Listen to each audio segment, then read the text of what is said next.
नमस्कार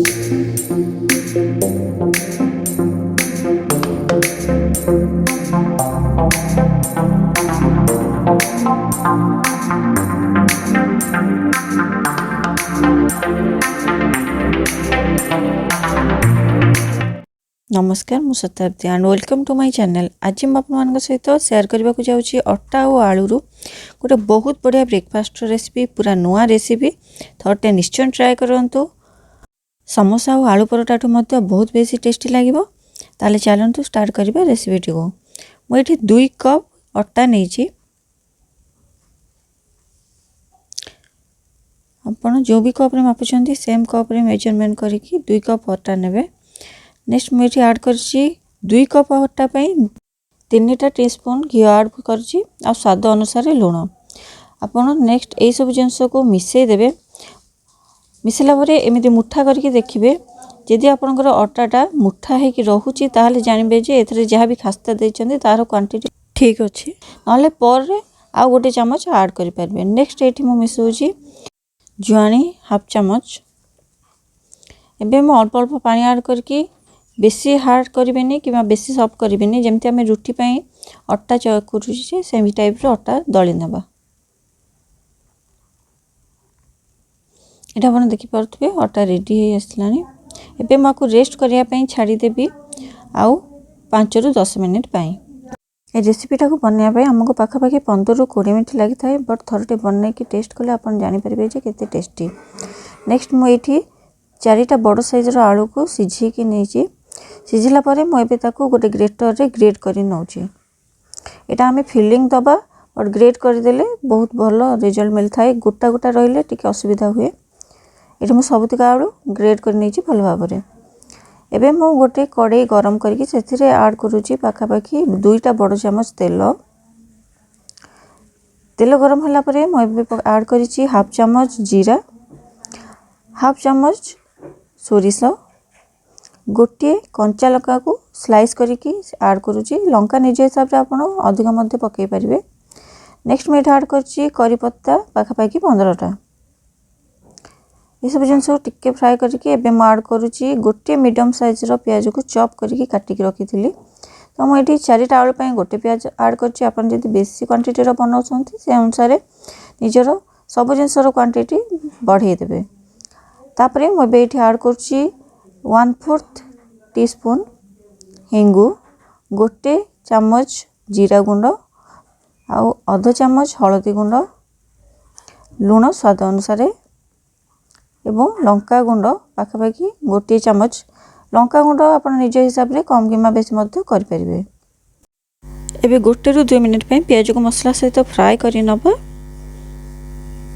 तापरे एबे मु ऐड करुच्ची ग्रेट कर रखिथिबा सिझा आलू।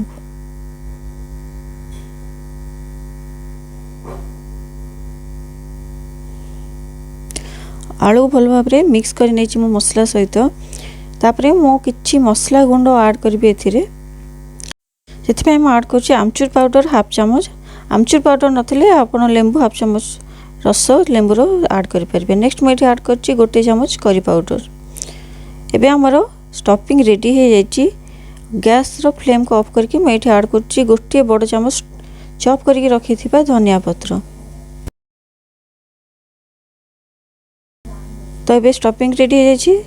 आमर अटा मध्य रेस्ट नहीं जाइए पाखापाखि 10 मिनिट। आम बेलिबा स्टार्ट करवा।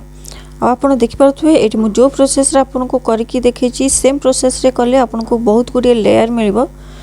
तो क्रिस्पीनेस आउ लेयर मिसीगले आउरी टेस्ट मध्य बहुत बेसी बढ़ी जाए। जिते बड़ हो पार आप रुटीटा को बेली नेबे। ये मु 2 कप अटा नहीं तो से पाखापाखि मोर 8टा गुला है, माने पर कप आपको 4टा मिल जाव गुला। आ गोटे गुलारू आम 2टा ब्रेकफास्ट बनवा। तो ये मुझे लेयरिंग करने फास्ट घी लगे नेली। घी स्प्रेड कलापर मुझे अटा छिंचवा स्टार्ट करी। या द्वारा लेयरिंग भल होता है। बिल्कुल भी लेयरिंग गुड़ाक माने गोटे सहित आ गोटे लगिक रहे। ये आप देखिपारे आग को मुझे गुड़िए थर फोल्ड करके लेयर करी। आप जिते थर फोल्ड करेंगे सेते थर घी और अटार स्प्रेड करके लेयर बन ने। लेयरिंग जो बहुत क्रिस्पी लगी था आ पिलाठू बड़ समस्ते यहाँ खावाई बहुत पसंद करती। यहाँ हूँ लास्ट लेयर। एबे आम या टाइट करके भल भाव रोल कर नवा। बिल्कुल भी एयर बबल रहा देवेनि। टाइट करके रोल कला परे एबे आम या गोटे छुरी रे काटिकी दी भाग रे डिवाइड कर नवा। आपन को गोटे गुलारू दीटा तैयारी हो पारिबो। तो एबे आम या हल्का हाथ रे अल्प अल्प बेलिकी टिके बड़ साइज बने नवा। और सब ट्राए करेंगे मझीरा अपेक्षा साइड गुड़ाक टिके पतला रखापी जहाद्वारा सीझार हेल्प मिलता है। मु गोटे गिना यूज करछि ताकू स्टफिंग भर्ती करने जहाद्वारा इजी हो जाए है। आपन जब हाथ कर तल लेयर गुड़ाक टिके प्रेस हो जाए तो सीटा लेयरिंग भल भाव हो न था। एबे आमे तार मुहटा को क्लोज कर नवा।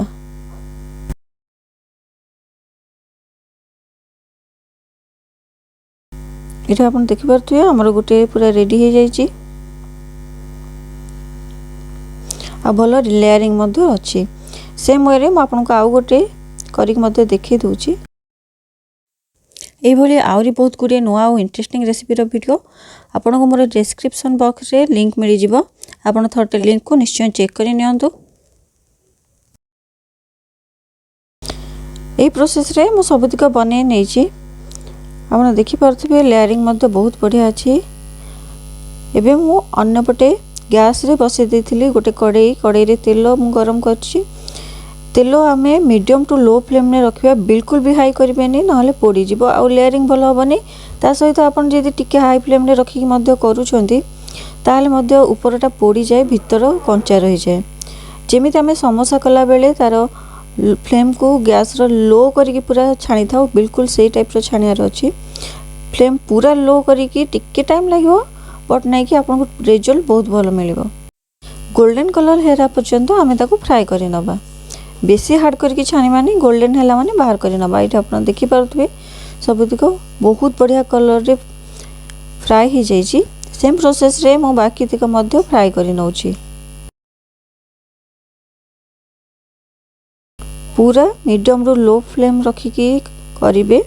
पाखापाखि 5 ରୁ 7 मिनिट लगी था गोटे ब्याज छाणी होगापी। आप देखी पारे ना केते बढ़िया कलर आछि।